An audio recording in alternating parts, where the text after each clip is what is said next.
So ముందుగా మనం తీసుకున్నట్లయితే అగ్రవర్ణ పేదలకు రిజర్వేషన్ అనే అంశానికి సంబంధించి అన్ని ప్రధాన వార్తాపత్రికల్లో కూడా అదే ఇవ్వడం జరిగింది. సో విద్యా ఉద్యోగ రంగాల్లో అమలు, సార్వత్రిక ఎన్నికలకు ముందు కేంద్రం కీలక నిర్ణయం, మంత్రివర్గం ఆమోదముద్ర, నేడు పార్లమెంట్లో రాజ్యాంగ సవరణ బిల్లు, అలాగే తక్షణ రాజకీయ కారణాలు ఇవే అంటూ కూడా కొన్ని పాయింట్స్ కూడా ఇవ్వడం జరిగింది. ఏదైతే ఎస్సీ ఎస్టీల వేధింపులపై నిరోధక చట్టం విషయంలో ఆగ్రహంతో ఉన్న అగ్రవర్ణాలను బుజ్జగించడానిక, లేకపోతే యూపీలో అగ్రవర్ణాలు కాంగ్రెస్ కి దూరం చేయడానిక, లేక బీఎస్పీని ఇరకాటంలో పెట్టడం కూడా ఇదొక ఎత్తుగడన, రఫేల్ నుంచి ప్రజల దృష్టిని మరల్చడానిక అంటూ కూడా కొన్ని ప్రశ్నలు అయితే మోడీకి సంధించారని చెప్పుకోవచ్చు. ఇది ఒక బ్రహ్మాస్త్రం అంటూ కూడా మోడీ చెప్పడం జరిగింది. ఇది నిజంగానే బ్రహ్మాస్త్రం అంటారా? మోడీ బ్రహ్మాస్త్రం అని చెప్పలేదు, పత్రికలు చెప్తున్నాయి. ఓకే, పత్రికలు వీటిని బ్రహ్మాస్త్రం. ఈ మొత్తము దీనిలో అన్నిటికన్నా ఆసక్తికరమైన విషయం ఏంటంటే, ఇంత పెద్ద నిర్ణయాన్ని తీసుకోబోతూ, ఇంత అద్భుతమైనటువంటి నిర్ణయాన్ని తీసుకోబోతూ, దేశ రాజకీయాల్ని, దేశ సామాజిక వ్యవస్థని కుదిపివేసేటువంటి నిర్ణయం తీసుకుంటున్నప్పుడు, మొత్తం ఇన్నాళ్ల పాటు నడుస్తున్నటువంటి కుల రాజకీయాల యొక్క రూపుని మార్చేటటువంటి చాలా విప్లవాత్మకమైనటువంటి నిర్ణయం తీసుకునేటప్పుడు ఆయన ఎవ్వరికి ముందస్తుగా లీక్ కాకుండా తెలియకుండా కాపాడగలిగారు. I think the success of Modi lies in keeping the whole thing such a secret అన్నమాట. ఎవ్వరికి కూడాను నిన్న ఉదయం పేపర్లో ఎవరు కూడాను ఒక లీక్ కూడా లేకుండా కాపాడగలగడం, వార్త వెలువడ్డ తరువాత మిగతా పార్టీలకు ఆలోచించుకునే సమయాన్ని ఇవ్వకపోవడం, అంటే ఎవరికి ఊహాగానాలు ఎవరి ఊహలకు అందకపోవడం ఒకటి. మొన్న మీరు ఏఎన్ఐ ఇంటర్వ్యూ దాదాపు గంటన్నర పాటు నిర్ణయం, దీనికి సంబంధించిన ప్రశ్న లేదు, అంటే అనలిస్ట్ ఎవరు ఊహించలేదు, దీనికి సంబంధించిన జవాబు లేదు. అంటే అసలు ఎవరికి కూడా ఆలోచన అందకుండా చేయడము, విపక్షాలకు ఆలోచించుకుని తమ యొక్క రెస్పాన్స్ని ఫార్ములేట్ చేసుకునే టైం ఇవ్వకపోవడం. సో రాజకీయంగా ఖచ్చితంగా ఇది మోడీ యొక్క మాస్టర్ స్ట్రోక్. అయితే రెండవది, కేవలం రాజకీయ కోణం నుంచి మాత్రమే దీన్ని చూడకూడదు. ఉదాహరణకి మీరు చెప్పినట్టుగా 4 కారణాలు. ఉత్తరప్రదేశ్లో అగ్రవర్ణాలు కాంగ్రెస్ పార్టీతో ఎప్పుడున్నాయి? 1989లో వీరభద్ర సింగ్ ప్రభుత్వం పోయిన తర్వాత అగ్రవర్ణాలు కాంగ్రెస్తో లేవు, కాంగ్రెస్ వైపు వెళ్లే పరిస్థితి లేదు. నిజంగా అగ్రవర్ణాలని కాంగ్రెస్ తీసుకుని వచ్చే పరిస్థితి ఉన్నట్లయితే ఖచ్చితంగా బీఎస్పీ, ఎస్పీ కాంగ్రెస్తో పొత్తు పెట్టుకునేవి. అది జరగడం లేదు. కాబట్టి రెండవది, ఈ రఫేల్ గురించి చెప్తున్నారు. రఫేల్ సర్వసాధారణ ప్రజానీకం దగ్గరికి అసలు ఈ విషయం వెళ్ళలేదు. ఇది ఓట్లను ప్రభావితం చేసే విషయం కాదు.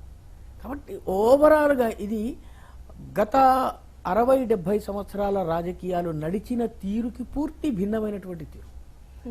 49.5% రిజర్వేషన్స్ ఏవైతే ఉన్నాయో వాటిని కదిలించకుండా, ఎస్సీ, ఎస్టీ, బీసీల రిజర్వేషన్లను ముట్టకుండా, వాటిని తగ్గించకుండా, మరొక 10% అదనంగా అగ్రవర్ణాల్లో ఉండే పేదలకు ఇవ్వాలి. ఇది విప్లవాత్మకమైనటువంటి నిర్ణయం. అగ్రవర్ణాలలో పేదలు ఉన్నారన్నటువంటి విషయాన్ని అన్ని పార్టీలు గుర్తిస్తున్నాయి. మీకు గుర్తుండే ఉంటుంది, బ్రాహ్మణ డెవలప్మెంట్ కార్పొరేషన్ని తెలంగాణ ప్రభుత్వం, ఆంధ్ర ప్రభుత్వం ఎందుకు పెట్టినాయి? నిజంగా కనుక బ్రాహ్మణుల్లో పేదలు లేకపోయినట్లయితే, అగ్రవర్ణాల్లో పేదలు లేకపోయినట్లయితే, ఈ 2 రాష్ట్ర ప్రభుత్వాలు బ్రాహ్మణ డెవలప్మెంట్ కార్పొరేషన్స్ ని పెట్టి దానికి 100 కోట్లు ఎందుకు ఇస్తున్నాయి? నిధులను సమకూరుస్తున్నాయి. వాళ్ళకి స్కిల్ డెవలప్మెంట్, ఆంటర్ప్రెన్యూరియల్ స్కిల్ డెవలప్మెంట్ ఇవన్నీ ఎందుకు చేస్తున్నాయి? కాబట్టి అగ్రవర్ణాల్లో కూడా పేదలు ఉన్నారన్నది వాస్తవం. వాళ్ళకు కూడాను సదుపాయాలు అందాలన్నటువంటి విషయాన్ని రాజకీయ పార్టీలు అన్నీ గుర్తిస్తున్నాయి. అగ్రవర్ణాలకు చెందినటువంటి జాట్లు కానీ, పటేళ్లు కానీ, మరాఠాలు కానీ, 3 పెద్ద అగ్రవర్ణాల గ్రూప్స్ మహారాష్ట్రలో, రాజస్థాన్లో, ఉత్తర భారతదేశంలో ఉద్యమాలు చేసినాయి. గుజరాత్ ఉద్యమం, హార్దిక్ పటేల్ నాయకత్వంలో జరిగిన ఉద్యమానికి లక్షల సంఖ్యలో హాజరయ్యారు ప్రజలు. దాని ప్రభావం ఎన్నికల మీద కూడా కొంత కనిపించింది. రూరల్ గుజరాత్లో ఉన్నటువంటి పటేళ్ల ఓట్లు బీజేపీ నుంచి దూరం వెళ్ళినాయి. మహారాష్ట్రలో మరాఠాల ఉద్యమం, అదేవిధంగా జాట్ల ఉద్యమం. కాబట్టి మన రాష్ట్రంలో కాపుల ఉద్యమం, కాపులకు రిజర్వేషన్ ఇవ్వాలని తీర్మానం పెట్టినటువంటి వ్యక్తి చంద్రబాబు నాయుడు. ఏకగ్రీవంగా తీర్మానం పెట్టి పాస్ చేయించి కేంద్రానికి పంపించారు. దాని అర్థం ఏంటి? సో అగ్రవర్ణాలలో ఉన్నటువంటి వాళ్ళకు కూడా రిజర్వేషన్లు ఇవ్వాలి అన్నటువంటి రియలైజేషన్ అన్ని రాజకీయ పార్టీలకు వచ్చింది. కానీ ఎవరు పిల్లి మెడలో గంట కట్టే సాహసం చేయలేదు. సో పేదలైనటువంటి వాళ్ళు ఎవరైతే ఉన్నారో అగ్రవర్ణాల్లో వాళ్ళకి 10% రిజర్వేషన్ ఇవ్వడము, 49.5% రిజర్వేషన్ని స్పృశించకుండా దాన్ని డిస్టర్బ్ చేయకుండా రాజ్యాంగ సవరణ ద్వారా తీసుకుని రావడము, ఇది చాలా పెద్ద నిర్ణయంగా మనం భావించవచ్చును. ఇది దేశవ్యాప్తంగా ఉన్నటువంటి అగ్రవర్ణ పేదలకి పెద్ద ఊరట కలిగించేటటువంటి విషయం, చాలా విప్లవాత్మకమైన నిర్ణయం. విపక్షాలకు తమ రెస్పాన్సెస్ ఫార్ములేట్ చేసుకునే అవకాశం ఇవ్వకుండా చేయడం దీనిలో ఇది మాస్టర్ స్ట్రోక్. దీనిని వ్యతిరేకించడం చాలా కష్టం. దీన్ని వ్యతిరేకించి ఓటర్ల దగ్గరికి వెళ్ళడం ఇంకా కష్టం. 2-3 నెలల్లో ఎన్నికలు వస్తున్నటువంటి సందర్భంలో సో ఇది చాలా కీలకమైనటువంటి ఒక నిర్ణయం. ఇది దీని ప్రభావం ఖచ్చితంగా దేశ రాజకీయాల మీద ఉండబోతోంది. దీన్ని విపక్షాలు ఏవి కూడా వ్యతిరేకించలేవు, ఇంక్లూడింగ్ మాయావతి సహా ఎవరు వ్యతిరేకించలేరు. ఎందుకంటే మాయావతి కూడా అగ్రవర్ణాల ఓట్ల కోసం చాలా ప్రయత్నం చేస్తోంది. జిస్కి జిత్ని భాగీదారి ఉస్కి ఉత్ని హిస్సేదారి ఈ నినాదం తీసుకొచ్చింది. ఎవరెవరి భాగస్వామ్యం ఎంత ఉందో సమాజంలో అంతంతా వాళ్ళకి మేము పాత్ర ఇస్తామని చెప్పి నినాదం తీసుకొచ్చింది మాయావతి. కాబట్టి మాయావతి కూడా దీన్ని వ్యతిరేకించేటువంటి పరిస్థితి లేదు. కాబట్టి ఓవరాల్గా చక్కటి నిర్ణయము. రాజకీయంగా తన లాభం కోసం ఏమి చేయాలో అది కూడా మోడీ చేశారు. దీన్ని మొత్తాన్ని సీక్రెట్గా ఉంచటం వల్ల he has managed to stun everyone. I think that is the political master stroke. But socially also it is very important. ఇది చాలా అవసరమైనటువంటిది. దీన్ని ఎవరు కూడా కాదనలేరు. అగ్రవర్ణాల్లో పేదలు ఉన్నారన్నటువంటి విషయాన్ని ఈనాడు అన్ని రాజకీయ పార్టీలు అంగీకరిస్తున్నాయి. రైట్ సార్, మరిన్ని వార్తలకు సంబంధించి వెల్కమ్ బ్యాక్ సార్. ఇదే అంశం గురించి మాట్లాడుకుంటే ఇది న్యాయ సమీక్షకి నిలబడుతుందా అనే ఒక క్వశ్చన్ కూడా రేజ్ అవుతుంది. రెండు వైపులో కూడా బలమైన వాదులు కూడా వినిపిస్తున్నారు. ఈ 10% రిజర్వేషన్ ఏదైతే ఉందో అగ్రవర్ణాలకు సంబంధించి, సో ఇది నిజంగా న్యాయ పరీక్షలో నెగ్గుతుందంటారు? రాజ్యాంగ సవరణ చేయవలసిన అవసరం ఉంది. సుప్రీంకోర్టు 1992లో ఇచ్చిన తీర్పు మేరకు రిజర్వేషన్లకు 50% క్యాప్ విధించింది. ఒక్క తమిళనాడు రాష్ట్రం మినహా మిగతా అన్ని రాష్ట్రాల్లో ఈ క్యాప్ విధించింది. తమిళనాడులో 60% దాటింది. మిగిలిన అన్ని రాష్ట్రాల్లో కూడా 49.5. ఇప్పుడు దీనికి మార్చాలన్నట్లయితే ఇంకొకటే మార్గం, రాజ్యాంగ సవరణ చేయాలి. ముస్లిం రిజర్వేషన్లు ఇస్తామని తెలంగాణ ప్రభుత్వం చెబుతున్నప్పుడు ఏం చేయమంటోంది? రాజ్యాంగ సవరణ చేయమంటోంది. జాట్లకు రిజర్వేషన్ ఇవ్వాలి అని చెప్పేసి మహారాష్ట్ర, గుజరాత్, మన ఉత్తర భారతదేశంలో కాంగ్రెస్ డిమాండ్ చేస్తున్నప్పుడు ఏమంటోంది? రాజ్యాంగ సవరణ చేయండి. ముస్లింలకు మేము రిజర్వేషన్ ఇస్తామని వెస్ట్ బెంగాల్లో మమతా బెనర్జీ చెప్తున్నప్పుడు ఆమె ఏం చేయమంటోంది? రాజ్యాంగ సవరణ చేయమంటోంది. కాబట్టి అందరూ రాజ్యాంగ సవరణ మార్గం ద్వారా రిజర్వేషన్ల క్యాప్ని మనము 50 నుంచి 60 దాకా తీసుకెళ్లొచ్చు అన్నది అన్ని పార్టీలు అంగీకరిస్తున్నాయి. భారతీయ జనతా పార్టీ నాయకత్వంలోని కేంద్ర ప్రభుత్వం కూడా రాజ్యాంగ సవరణ కోసం ఈరోజు బిల్లు తీసుకొస్తుంది. ఈరోజు ఆ బిల్లు వస్తుంది. ఈ బిల్లు పైన లోక్సభలో ఓటింగ్ జరుగుతుంది, లోక్సభ నుంచి ఆమోదం పొందుతుంది. రాజ్యసభలో ఇబ్బంది ఉంది. రాజ్యసభలో ఏ ఏ పార్టీలు అయితే ఇబ్బంది పెడతాయో ఆ పార్టీలు ఓటర్ల దగ్గరికి 2 నెలల తర్వాత వెళ్లి ఓట్లు అడగడంలో చాలా ఇబ్బందులు పడాల్సినటువంటి పరిస్థితి ఉంది. కాబట్టి కాంగ్రెస్ దీన్ని సమర్థించింది.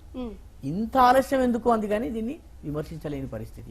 ఏ రాజకీయ పార్టీ కూడా ఇది తప్పు, ఇది ఇవ్వకూడదని అంటలేదు.